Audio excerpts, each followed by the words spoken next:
isa ka sa mga pinapatawag doon sa hearing sa Quadcom. Yes, Your Honor. Well, pwede mong i-share kung anong gusto mong i-share dito sa committee na ito? Yes, Your Honor. Right. Mr. Chair, Your Honors, sa ating lahat, magandang hapon. Allow me to read my opening statement. Matapos ang House Quadcom hearing na umabot ng 14 hours, dumating ako sa bahay ng madaling araw ng October 23, kasagsagan ng bagyong Christine. Hinihintay ako ng aking pamilya at nag-aalala at di nakatulog hanggang safety akong makauwi. Dala-dala ko ang masamang karanasan at hinanakit sa pangyayari, pero di ko agad nasabi sa aking asawa. Hanggang lumipas ang ilang araw, napansin niyang matamlay at di ako mapakali. Di ko matiis na di ko sabihin sa kanya, kahit alam kong apektado siya at may nervyos pag ang pag-usapan ay tungkol sa trabaho ko. With great courage, I confided everything to her. Kahit ito ay malaking problema, and it will affect us, and it will change on our normal and simple life. My career for almost 30 years of service, our personal and family safety and security, and maybe I will be condemned or be ostracized. My wife hugged me and started to cry and asked me why. I told her patagal na tayong nagsusumikap and we have to be strong and survive together. Mauna ni ang panahon nga magpakabanata means makialam. Lisod maging witness rata o maging innocent bystander. Maangol gyapon ta o maging casualty tayo. Gipasabot nako sa iya ha. I have to explain to her, kailangan naay mo barog sa kamatuoran. There must be someone to rise up to the occasion. I told her that I have the moral obligation and a call of duty to uphold as police officer. In the eyes of God and in the soul of man, I have to say this, even God was betrayed 3 times. But this time, I have to say this, I don't want to betray our beloved country, our fellow Filipinos, and to God Almighty. I don't want to discredit the men and women of the Philippine National Police, the institution where I belong. I don't want to destroy my beloved alma mater, the Philippine National Police Academy, who molded me with moral values to speak for the truth that I owe, and it's time to give it back the honor and respect. Your Honor, allow me to read my affidavit. Great. Sige. David, Yes, Your Honor. sige, also submit a copy to us. Sige, Yes, Your sige. Honor. Mahaba po yan? Ilang pages pa yan? Saglit na ho, Your Sige, Honor. go ahead. Okay. Allow me to read, Your Honors, my affidavit. I, Police Colonel Hector U. Grijaldo, 3rd Level Officer, presently assigned a Personal Holding Administrative Unit, Camp Crame, Quezon City, after duly sworn to, under oath and in accordance with law, do hereby depose and states that I have been dedicated to public service for almost 30 years, and since I took my oath as cadet on June 1, 1995. On October 16, 2024, I was again invited as a resource person in the 9th Joint Public Hearing of Committees on Dangerous Drug, Public Order, Safety and Human Rights, and Public Accounts of the House of Representatives scheduled on October 22, 2024 at 9:30 a.m. I, together with other invited PNP personnel, attended the joint hearing in the House of Representatives. After I answered questions related to extrajudicial killings and the reward system, I was approached by a security personnel while I was seated in one of the witnesses during the hearing. The said person told me that I was summoned by Congressman Dan Fernandez. I went out of the room with the security personnel. When we were outside, he told me to go to the left corridor and proceed straight to the end room. While walking, I saw other witnesses who were standing in the corridor, including my classmate, Major Portalesa and Captain Anoba, who was wearing a PNP uniform, and the latter acknowledged me by saluting. When I entered the room, I saw 2 lawyers of Police Colonel Garma standing inside the room. One of the lawyers approached me and then asked me what we are going to talk about. I said I do not know.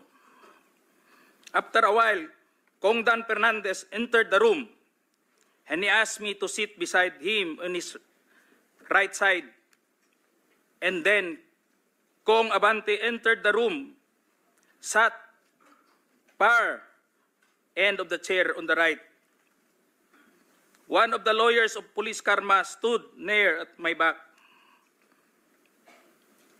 Kong Dan Fernandez put the paper he was holding on the table and told me, "Ito ang sasabihin mong statement na ito," while pointing on the paragraph on the paper.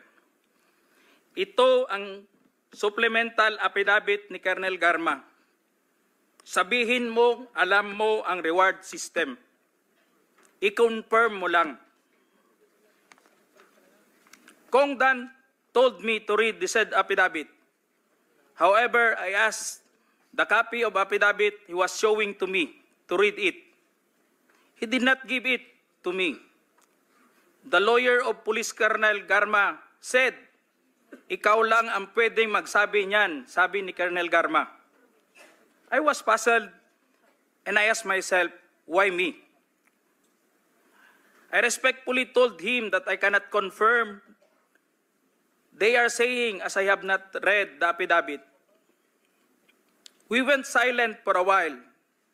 And then Kong Dan Fernandez said, while holding the affidavit, "Saan ka pwede?" "Dito, noong 1999, about DDS, alam mo to, pulis ka na sa Davao nito." I politely told him that I was not still with the PNP because I was working with the Bureau of Jail Management and Penology in 1999 that time. After some time, Kong Abante asked me how many years do still I have with the PNP. I answered, I still have 4 years before my retirement. Then he made a remark, "Pwede ka pang maging general." I humbly responded to him, "Masaya na ako sa ranggo ko, sir. Pagkatapos nito, sir, uuwi na lang ako. At magtatanim na lang ako ng kamote sa amin."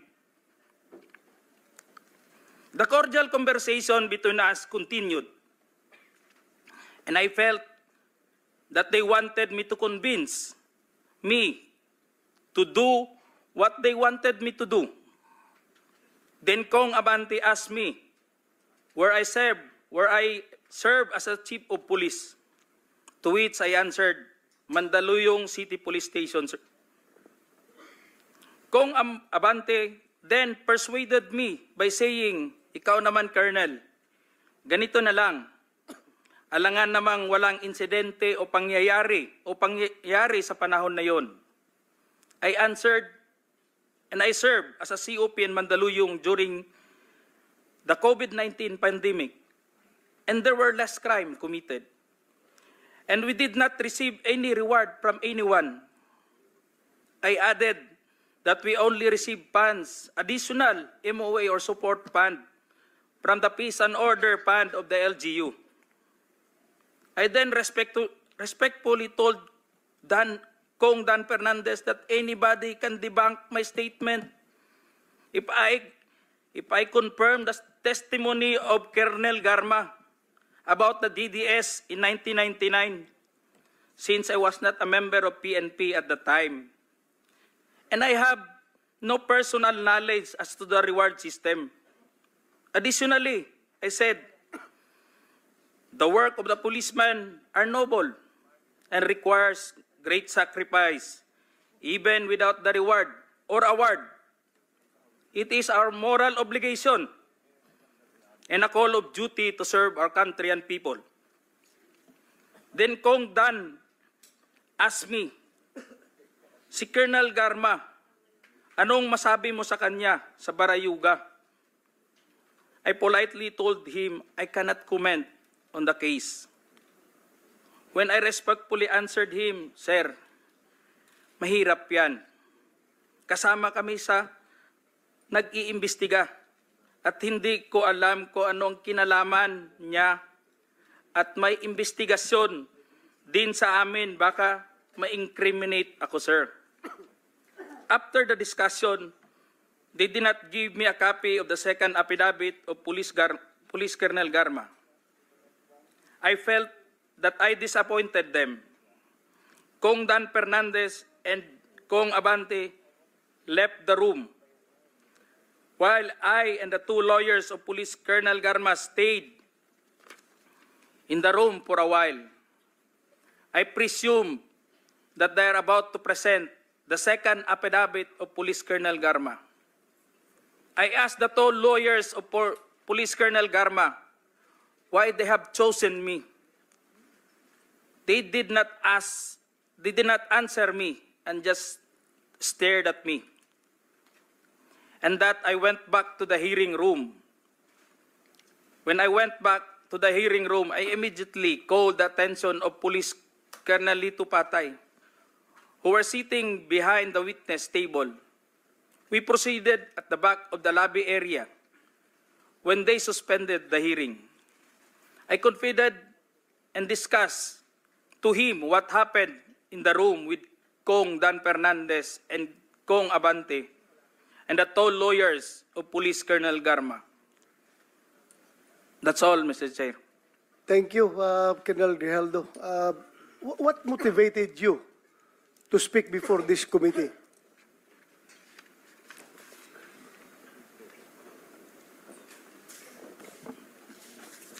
The time, Your Honor,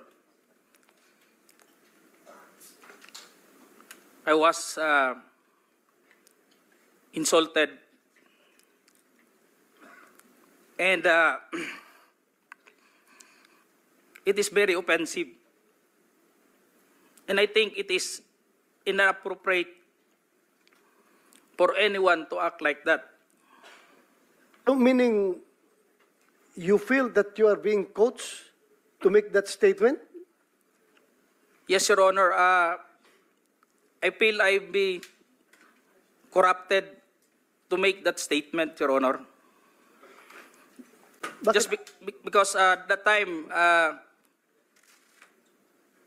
habang nag-uusap-usap, habang nagkakaroon ng deliberation doon sa hearing, Your Honor, hindi ko alam kung may present nila si Colonel Garma that time, Your Honor. na mag-aano nung second supplemental, ay yung supplemental affidavit niya. So do you feel harassed? Did you feel harassed? It's an harassment and very offensive, Your Honor, and uncalled for anybody. That time, I was wearing my uniform You're wearing your as uniform police officer. and you are being told to lie. Parang Am I correct? gusto nilang magsisinungaling po ako, Your Honor. So, Colonel Grijaldo, I would like to thank you for your courage. I'm sure maraming police ngayon nanonood. And if you have observed, mabuti na nagsalita ka. Dahil if you have observed, the way they are treating policemen in the Quadcom, it's very hard. I feel them. I feel them. Because naging police din ako. Kapag sasabihan ka lang, answer yes or no. You can only answer yes or no. You're not allowed to explain yourself. So, para bang you are being deprived. You are being deprived of your right to explain yourself. Kaya lalong-lalo na kapag ikaw itinuturuan na itong sasabihin mo, itong paragraph sasabihin mo, o dito, pwede ka ba dito? So, that's very inappropriate and it's very irregular for a lawmaker making an investigation in aid of legislation to make that kind of approach to a resource person na parang pinipilit na itong sabihin mo, iko-coach ka, ito, pwede ka ba dito? Parang lumalabas na meron talaga silang preconceived na goal na kung anong dapat lang mahit dito, kaya ginaguide yung magiging statement mo. Am I correct? Yes, Your Honor. So ngayon, Mr. Chairman,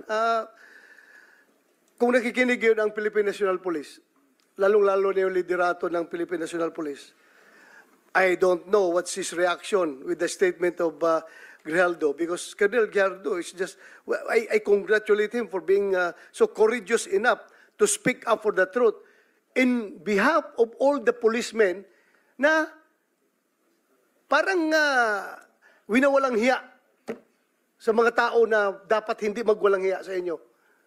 Ay, kung nakikinig yun ang CPNP, I hope this is your person, this is your man.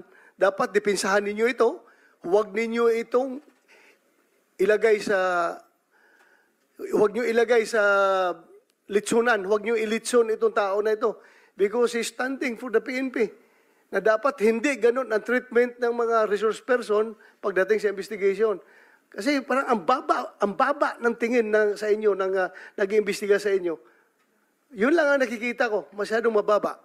That's all, Mr. Chairman. Thank you, Congratulations. And Thank you, would like to Senator thank you for Bato. standing up. Your time has also expired. But sige nga, the long and short of it, yung may maikling kwento, kasi hindi ko naman napanood buong Quadcom, kayo ba ay tumistigo sa Quadcom din, finally? Nagsalita rin kayo ron? Yes, sir. We were already at the... Nag-affidavit ka doon? Nagsabit ka Wala po kaming Wala ka inaffidavit po just So, ilang speaking tanong lang from ang the sinagot mo person. doon? Ilang tanong? Tungkol saan? Anong The topic? last time that I was asked by Congressman Paduano, it's all about the operation sa Oron, Your Honor. Oron? Sa Oron, yes, One sir. particular operation?